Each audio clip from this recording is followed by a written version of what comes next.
Louvado e exaltado seja o nome do Senhor Jesus, para todo sempre. Amém. Série bíblica Preparados para o Fim, os últimos dias da Igreja na Terra, baseada em Mateus 24, de 1 a 14. Mensagem de hoje, 9 de 15, preparados para as perseguições. Verso 24, 9 diz assim: Então vos hão de entregar para seres atormentados, e matar-vos-ão, e sereis odiados de todas as nações por causa do meu nome. Hoje eu estou começando um pouco mais cedo, surgiu um compromisso, eu preciso participar, mas ao mesmo tempo não queria deixar de compartilhar uma porção da Palavra de Deus com os meus irmãos. Muito obrigado por você estar assistindo. Se não vai assistir agora, depois você vai poder assistir. Obrigado pelo apoio, pelas orações. Eu quero louvar a Deus pela sua vida. Na mensagem anterior, Preparados para as Dores, a mensagem que Jesus se utilizou da figura de uma mulher grávida, dando à luz para mostrar como seria o tempo da sua vinda. Eu fiz 4 divisões, me utilizando de figura da medicina. Primeiro, são 4 processos, o processo do parto, são 4 processos, o processo de dilatação, de expulsão, de dequitação e de recuperação. E falei dentro do texto bíblico, cada uma dessas partes, o que significaria utilizando essas figuras. Hoje nós vamos falar sobre a perseguição. Etimologicamente, perseguição quer dizer correr ou ir atrás.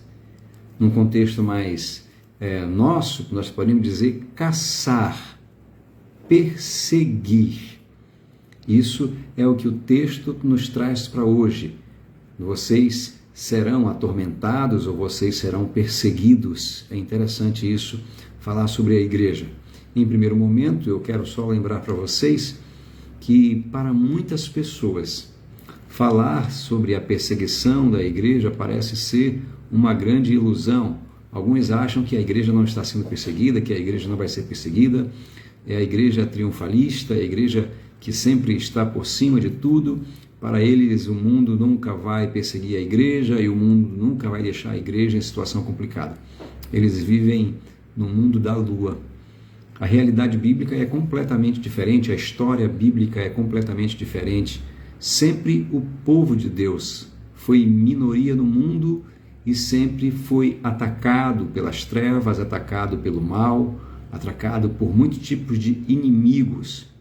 Hoje eu quero fazer uma divisão, mas voltar ao padrão, que serão três lições. Eu quero voltar ao padrão para tratar sobre a perseguição da igreja na história, sobre a perseguição da igreja no mundo, baseado no texto que Jesus acabou de dizer. Quero falar sobre 3 lições. A primeira, a amplitude da perseguição. A segunda, a intensidade da perseguição. E em terceiro lugar, a motivação da perseguição. Vamos começar pelo começo. Vamos começar pela amplitude da perseguição.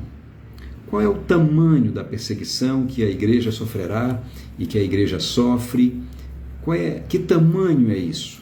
Qual é a grandiosidade dessa perseguição?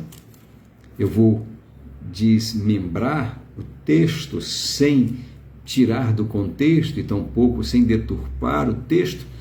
Eu vou destrinchar o texto aqui para que nós possamos ter um entendimento bem legal daquilo que vai ser ensinado. O texto diz assim: sereis odiados por todas as nações. O texto é grande, mas ele diz: sereis odiados por todas as nações.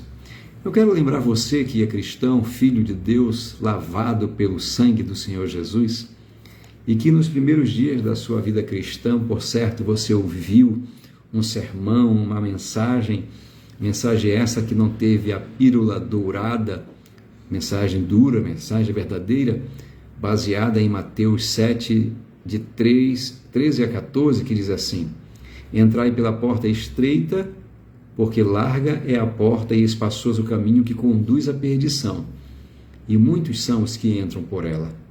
E porque estreita é a porta e apertado o caminho que conduz à vida, e poucos são os que a encontram.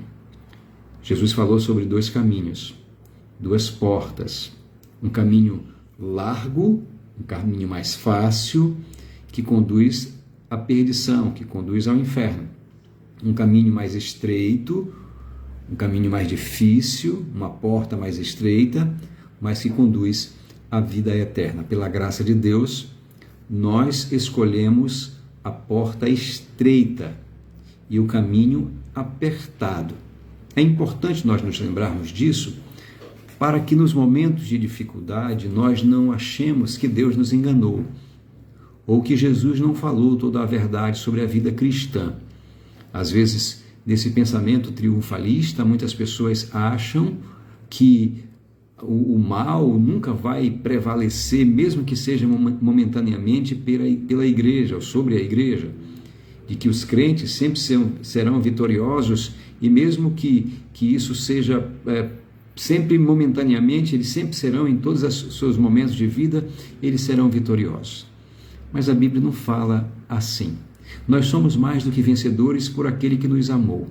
Quando nós olhamos a história toda, no final da história, nós encontramos Cristo vencendo, a igreja toda usufruindo da eternidade com Deus. Nisso nós somos mais do que vencedores. Entretanto, no interregno desse fim, nós temos outras coisas importantes. E uma dessas coisas importantes é que nós entramos por uma porta estreita e por um caminho apertado que conduz à vida eterna. Foi escolha de Deus e foi escolha nossa. Nós sabemos hoje que no momento em que entregamos a nossa vida para Jesus e decidimos fazer da nossa vida uma vida de graça, de glória e uma vida de amizade com Deus, ao mesmo tempo nós também viramos as costas para o mundo, viramos as costas para as trevas e fizemos do mundo, ou o mundo se fez nosso inimigo e o diabo se fez nosso inimigo.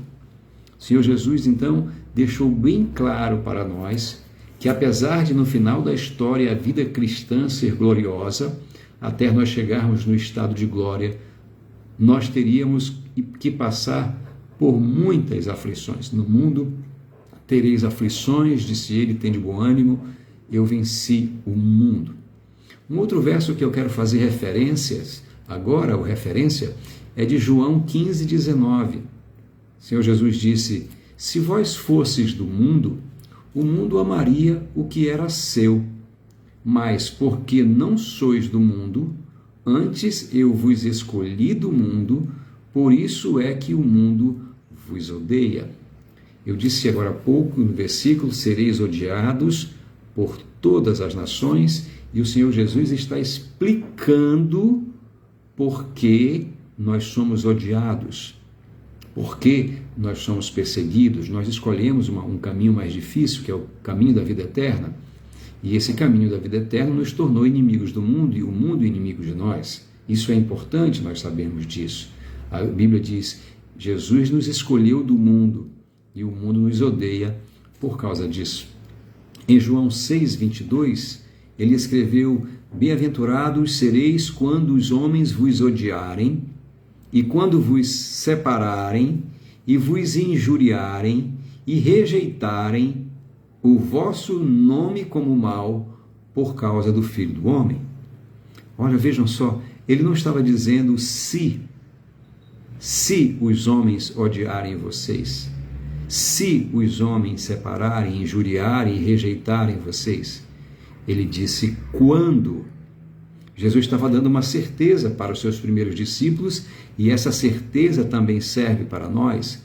Quando vai acontecer, ele estava dizendo. As pessoas vão odiar vocês, vão separar vocês, vão injuriar vocês e rejeitar vocês, o nome de vocês. Então, todo cristão já tem que ter consciência de que há uma oposição natural do mundo sobre a sua vida, sobre a sua igreja. Eu lembro-me do meu pastor Arlindo Catanier de Almeida, quando ele fazia referência nas mensagens de que a igreja é um barco navegando contra a correnteza, ou alguém nadando contra a correnteza. É interessante lembrar também das palavras do pastor Frederico Orr, fazendo referência à Arca de Noé. Ele dizia que a Arca de Noé estava sobre a água, mas ele nunca estava sob a água, dizendo que nós estamos no mundo, mas nós não somos desse mundo.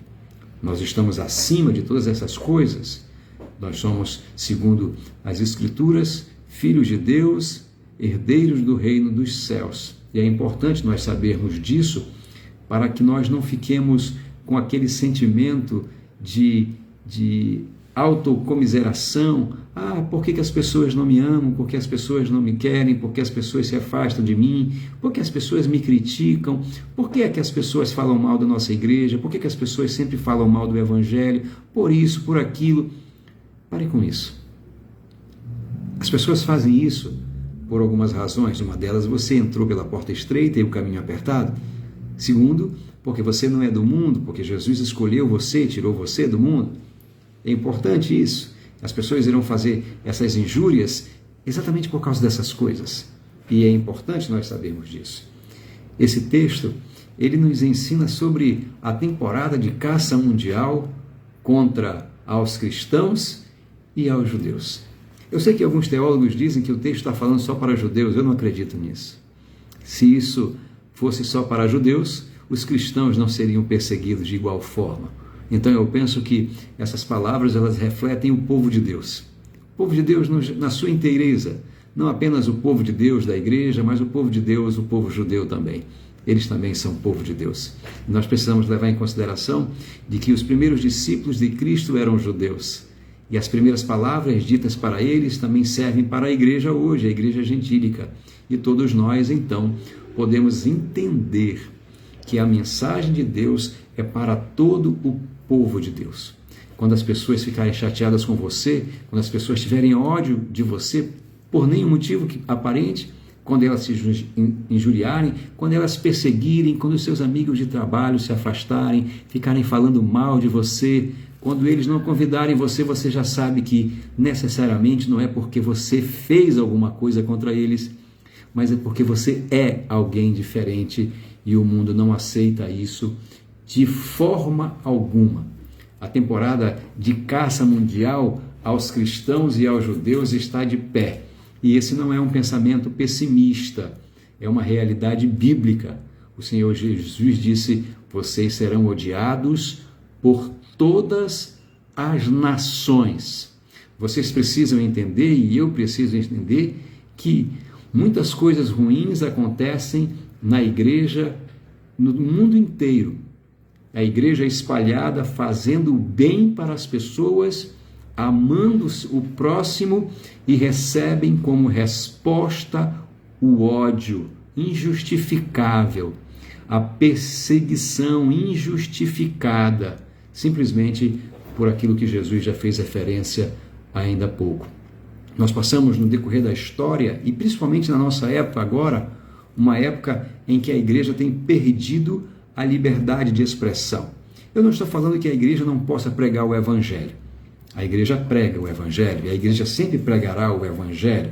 Eu estou falando que a igreja vive um momento em que a sua liberdade de expressão está sendo roubada, está sendo tolhida, que leis estão sendo criadas que contrariam a sua fé exatamente para prejudicar os cristãos.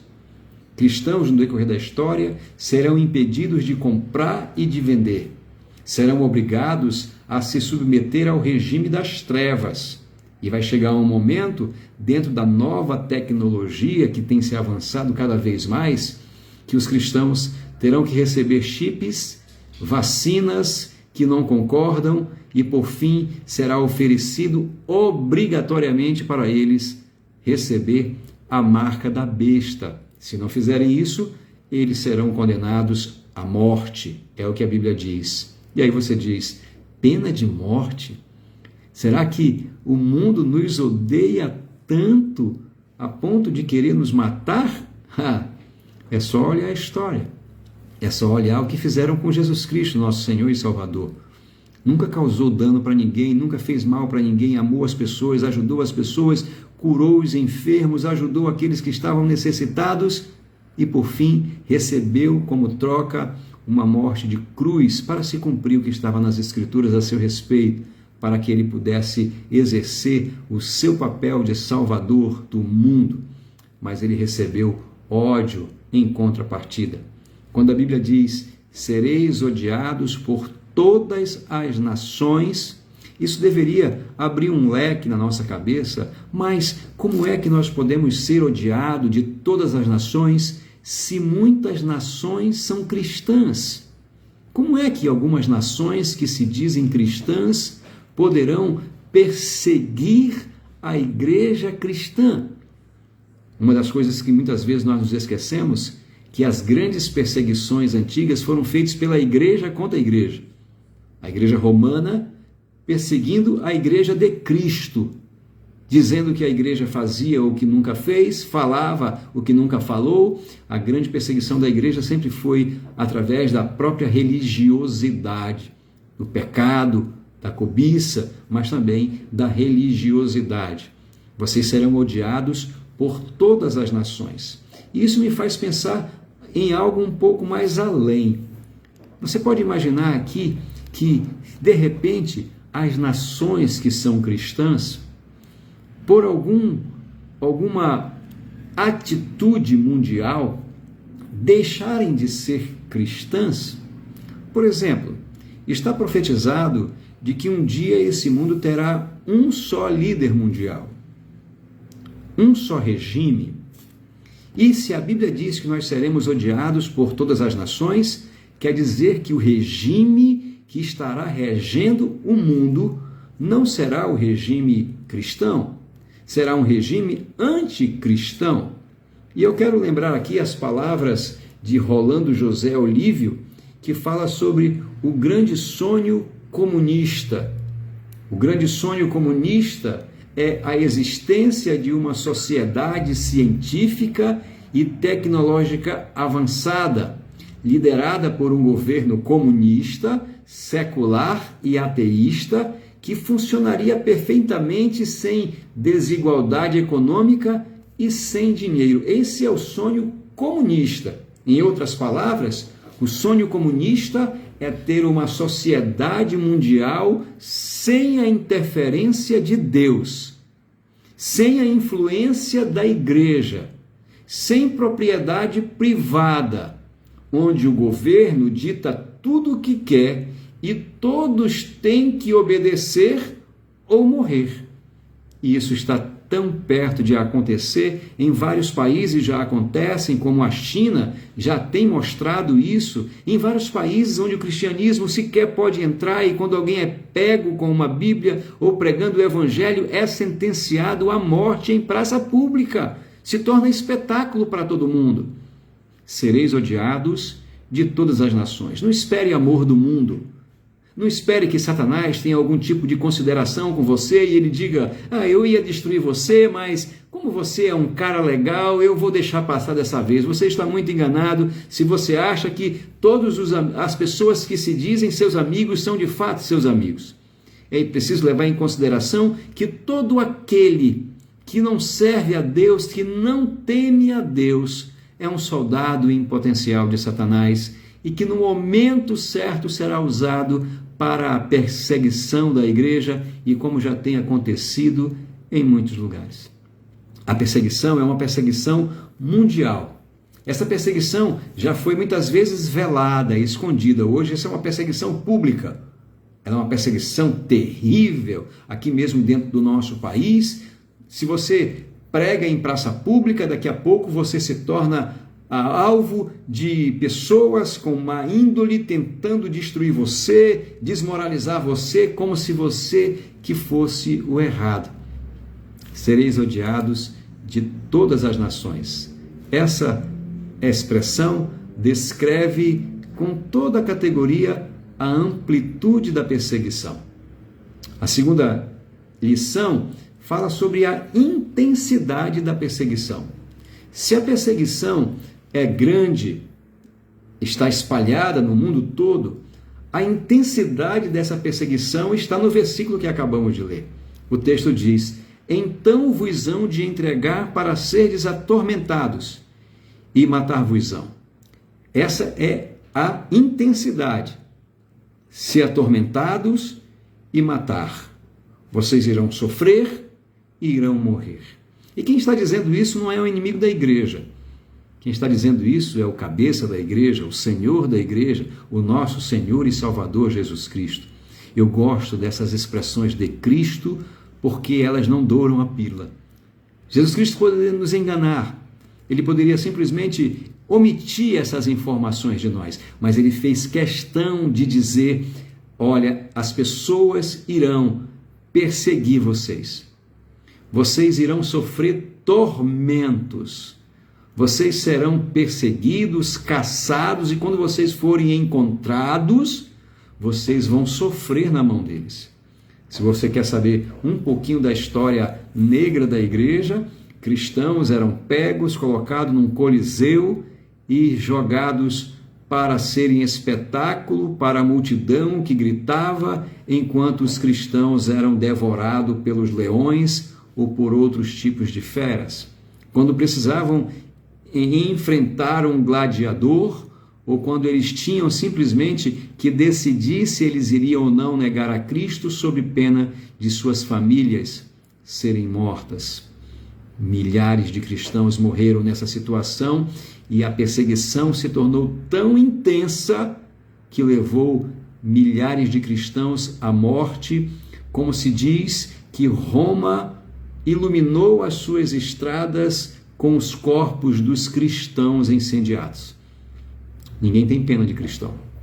Cristão é pessoa não grata nesse mundo. Não se iluda, cristão é pessoa não grata. Duas coisas o Senhor Jesus falou sobre isso aqui. Ele falou sobre sofrimento e sobre martírio. E lembre-se que a série bíblica fala sobre nós nos prepararmos para as perseguições, ou para a perseguição propriamente dita. Então você precisa estar preparado para sofrer. E você precisa estar preparado para morrer, para ser mártir, para ser uma testemunha fiel de Jesus Cristo, nosso Senhor e Salvador. Mas algo muito pior ainda se aproxima de todos nós.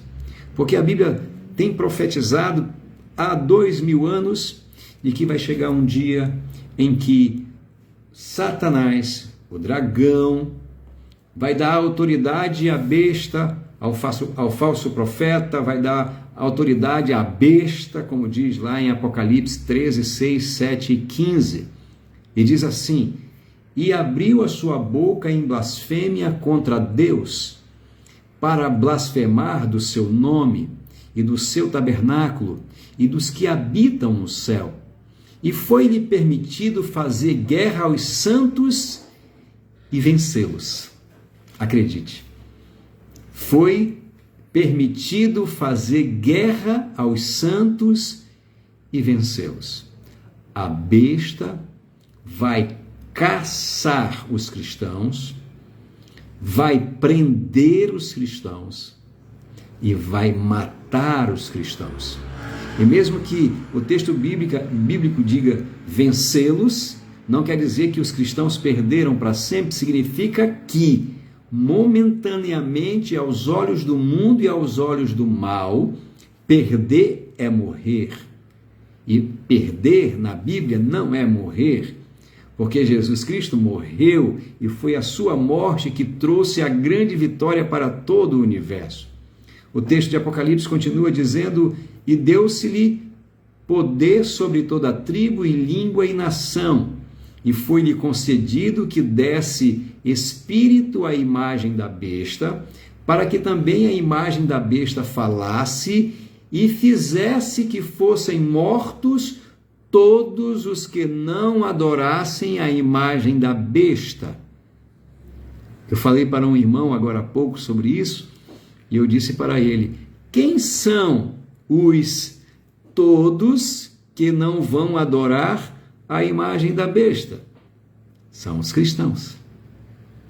É a igreja, ou o povo de Deus, se quiser fazer referência ao povo de Israel nesse momento, é o povo de Deus. O povo de Deus vai ser caçado, como já está sendo caçado, e vai ser obrigado a adorar a imagem da besta, como aconteceu na época de Daniel com Nabucodonosor, com Sadraque, Mesaque e Abidnego, e eles foram lançados na fornalha ardente, mas eles decidiram que não iriam adorar um outro Deus, porque só existe um Deus verdadeiro e esse é o nosso Deus. E eles se submeteram a essa situação e naquela ocasião eles receberam o livramento de Deus. Mas nessa ocasião aqui não haverá livramento para os cristãos. Eles serão mortos como testemunho de sua fé, para mostrar para os outros de que a morte não lhes causa medo e de que a fé que eles possuem em Cristo Jesus os impossibilita de se curvarem diante da imagem de Satanás, da imagem da besta.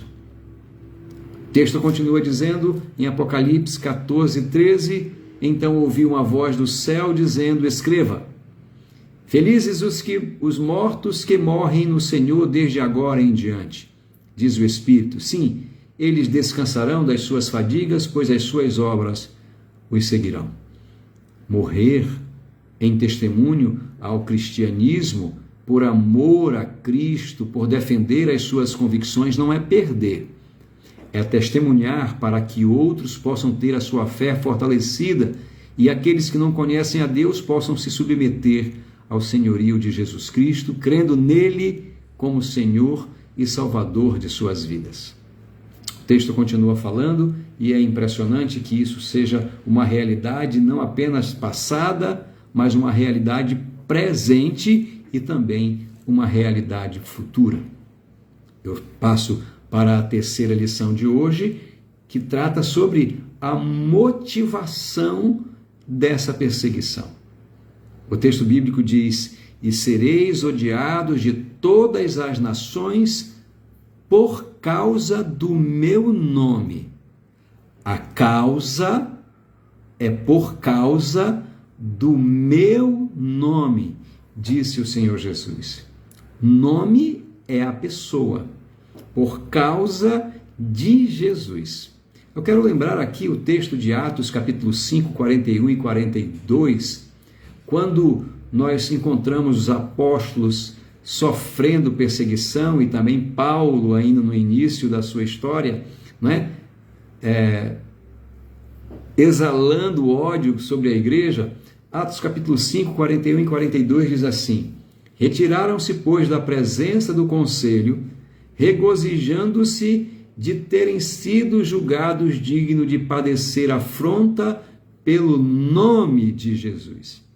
E todos os dias no templo e nas casas não cessavam de ensinar e de anunciar a Jesus Cristo. Olha só que coisa interessante. Os apóstolos foram levados diante das autoridades porque eles estavam pregando o Evangelho. Eles foram levados à autoridade do conselho e eles foram julgados dentro do pensamento deles.